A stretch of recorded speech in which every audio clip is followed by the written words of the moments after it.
Zyra e rregullatorit për energji po e mban fshehtë planin vjetor të energjisë për 2025, të cilin e miratoi 13 muaj pas pranimit të kërkesës nga operatori i sistemit të transmetimit dhe tregut.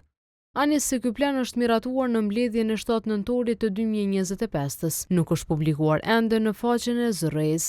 Koha ka kërkuar nga ky institucion arsyet e vonesës në miratim dhe mos publikimit të tij, por nuk ka marrë përgjigje që nga e hëna.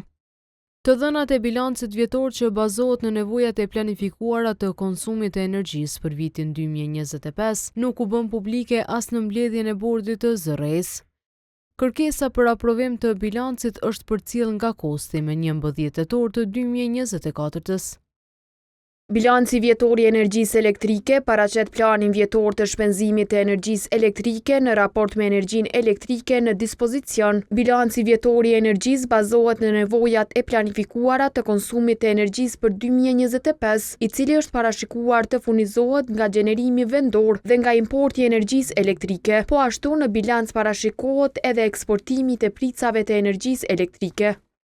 Por te vendimi nuk paraqitet asnjë shifër që përmban plani.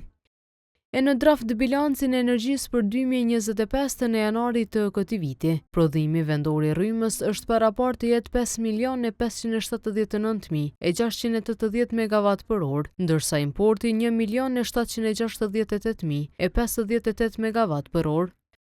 Te pjesa e importeve për konsumatorët e kyçur drejt për drejt në transmetim, përmenden vetëm Sharcem, Trepça dhe Feronikeli, por jo dhe bizneset që nga 1 qershori kanë dalë në treg të lirë. Sipas të dhënave të Agjencisë së Statistikave nga janari deri në shtator të këtij viti, prodhimi vendor i energjisë ishte 4.089.640 megawatt për orë, apo 972.170 megawatt më pak se sa në periudhën e njëjtë të 2024-s. Nga janari deri në shtator, sipas ASK-s, Kosova importoi energji në vlerë prej 3.114.025 megawatt për orë, apo 1.011.559 megawatt më shumë se sa në periudhën e njëjtë të vitit të kaluar.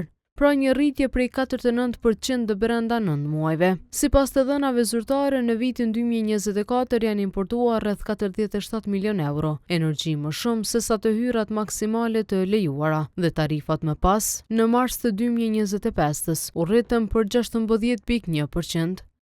Të dhënat nga tremujori i fundit i këtij viti do të përcaktojnë nëse do të ketë shtrenjtim dhe sa përqind do të jetë ajo.